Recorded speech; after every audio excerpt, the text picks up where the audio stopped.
From discussing film, Tom Holland on set of Spider-Man Brand New Day. Ooh, he's got them bug eyes that make you want to go outside and watch the movie right now and help it make $3 billion.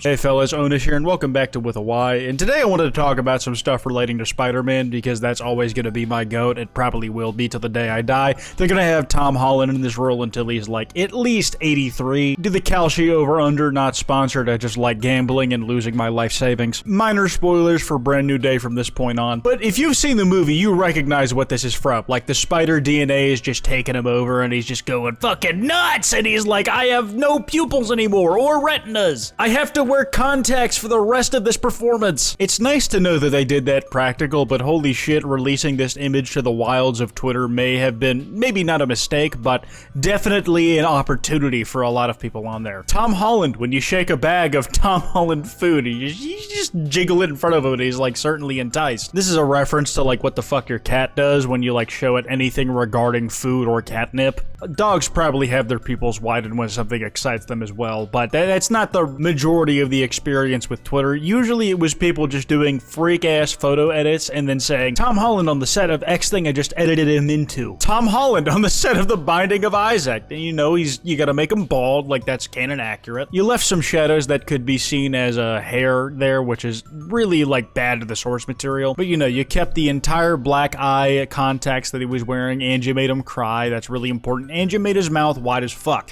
That matters if you're a real Binding of Isaac fan. A thing that I'm not. I'm LARPing for the sake of doing comedy in this video because it is hilarious how many posts were inspired by the fact that Tom Holland was actually wearing black contacts for this fucking thing. If you don't know, the Binding of Isaac, main character, Isaac, has these big rotund ass black pupils and eyes that he's always crying from. It's like his biggest signature feature. Like the thing that you see across fan media that is the most consistent is how often this dude is crying from his eyes. Even when he's like in a serious mode and then you see him with a full set of dentures, like he's still crying, man. Like you gotta keep it a buck. Sure, you can move around the glints like you would the expression of Spidey's mask in order to like have him express different emotions than straight up sadness, but he's gotta be at least a little miserable, which led to other edits like this one. Tom Holland on the set of The Binding of Isaac, and yeah, he's still crying, a little more accurate to the sprite than he was in the first edit we saw, but his hair is looking a little more like that Brendan Fraser meme where he just looks cooked out his mind and has a worse hairline that he's ever actually had to live through. And other people gave up on just learning how to use Photoshop at all and decided, fuck it, I'm gonna do this in MS Paint tool. MS is short for Microsoft. We're making Tom Holland's head 3 times as large as it originally was. We're keeping the black pupils and we're drawing around that shit. We're gonna give the goddamn skin an outline, but he's still gonna stay bald, that he's gonna be crying, and you know, his lip shape, it still looks like 10 years on that he's keeping a frog inside of there, which suits the needs of the Binding of Isaac community perfectly. I want to take you guys through a few more edits that are not Binding of Isaac, I promise, and rate the edit of Tom Holland wearing black contacts, of how good I think they look, and also how much of a fit for the role that I think Tom Holland would be in these hypotheticals. Tom Holland on the set of Pikmin. From Quentin Pikmin, yeah, I wonder what game they're about to cover. Tom Holland at least gets to keep his eyes and nose, which is more than most people with these things done to their face get to do,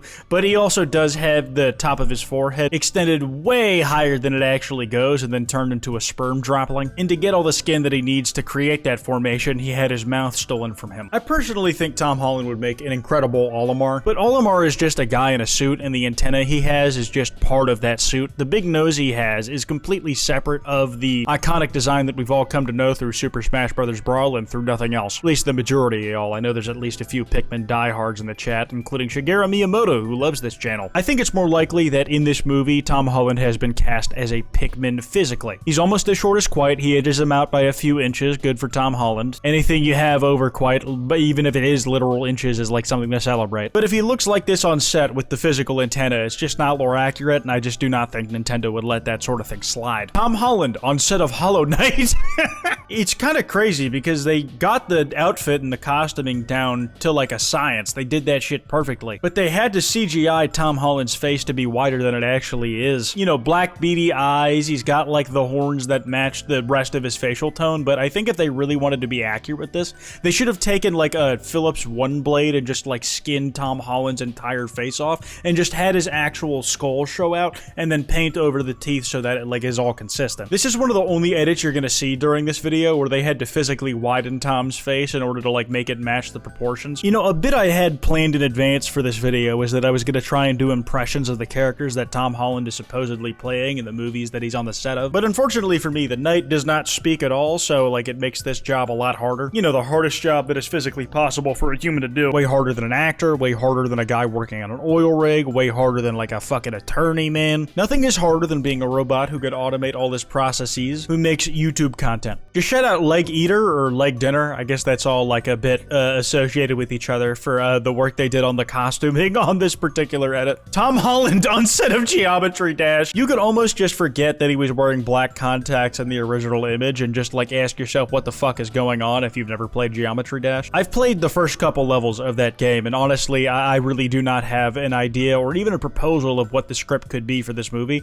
I just feel like they gave him a stronger jawline, almost made him look like handsome Squidward just for the hell of it. If this guy knocked on Homer Simpson's door and said, "Hey, it's me, your long-lost son," the guy would probably be like, "Hey man, yeah, you definitely look like me," and would just kind of fucking roll with it, dude, because Homer needs the help. Tom Holland on the set of Super Monkey Ball. This might be one of the most convincing cases of practical effects I've seen in the modern era. Tom is most known for playing Spider-Man, but he has really just dived into a lot of the roles he's taken outside of the MCU in recent years. If you don't know, he actively had people punch him in the side of the head so that, like, when his ears got injured and they had to reform when the blood came rushing back into it, the cauliflower ear would look like the Super Monkey Ball monkey aesthetic. Like, there is no editing on this image right now. Everybody likes Robert Pattinson, and I like him as much as the next guy, but there is just so much physical dedication and damage to his body that Tom Holland is willing to take on to suit the roles that he has been cast in. I'm not sure what the Spider-Man homage from the neck down is about, but hey, you know, like, I would love a Spider-Man skin in a Super Monkey Ball game. Who's gonna hate on something like that? Tom Holland on set of Kirby of the Stars. I think the mistake that a lot of people make when they're trying to adapt legacy properties, whether that's video games or like old cartoons or comics that just haven't gotten the light of day until the movie actually gets made, is that they try to add like some sort of epic tagline or be a little too faithful to the source material. I know I'm kind of LARPing by talking about this, but the most recent Masters of the Universe movie I think could have done a lot better if they had just named the damn thing He-Man. I have not seen it yet, which, you know, hence the LARPing admission. But most people my age, if they're gonna know the property, they're gonna know He-Man. And any word dash man, like, that's in right now. From everybody I've talked to who's actually seen the movie, they think it's fucking great and they love the damn thing. But it just feels like a fault in the marketing that they didn't capitalize on what the brand recognition actually is. Like, calling it Masters of the Universe makes it sound like a brand new IP for a lot of people my age who aren't as well learned as me. I'm 3,000 years old, by the way. And doing the same thing with Kirby. Like, I respect that Tom Holland chopped off all his fucking limbs and got surgery so that all of them would still work when glued to the side of his head. Like, it's really respectable, like, all he gives to a role that he's in. And I think it's a real mistake to try and, like, lean into that nostalgia instead of accepting the times as they are. Breaking the momentary characters I've been living in for the minute. Here's some fan art from How, who has just, like, did some fan art of the set photo, which just looks spectacular. Does anyone have that pic where Tom Holland goes like this with his contacts in? I'd say that's, like, pretty close to the original photo, man. Like, you hit the expression almost dead on. I'd say the quirk of the lips was in the wrong direction, but also I shouldn't even include that in the video because I can't draw for shit, and who the fuck am I talking to? Tom Holland on the set of Paper Mario? Oh, dude, this could actually be the franchise reset the thing fucking needs. Listen, I watched the original Illumination Super Mario movie when it was in theaters. I did it legally, and not because I asked for it or looked it up, but the entire Super Mario Galaxy movie just showed up on my Twitter feed. I did not watch it. I scrolled past immediately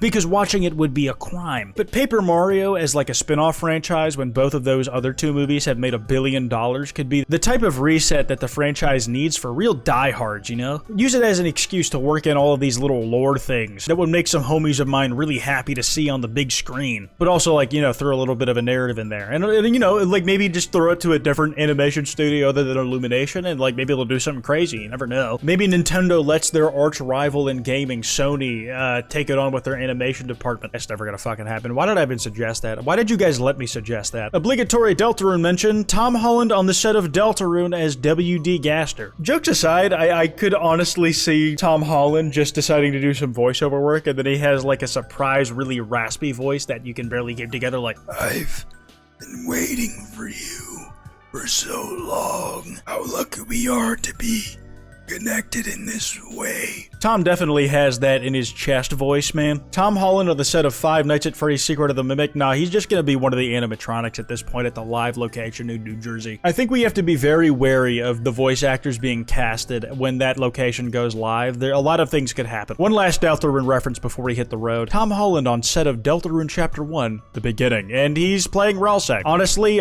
with the roles we've mostly seen him in, Spider-Man for the last 10 years, yeah, that kind of fits with Chapter 1 Ralsek, but we'll have to switch him out for Andrew Garfield by the time Chapter 4 rolls out, and then like modern day Tobey Maguire, like Tobey Maguire just playing himself, is gonna have to be Chapter 5 and onward. That's all I got. Be sure to follow me on Twitter with a Y. That email's in the description. If you guys want to send me any video topics, be sure to drop a like and subscribe with notifications on. Anyways, piss off.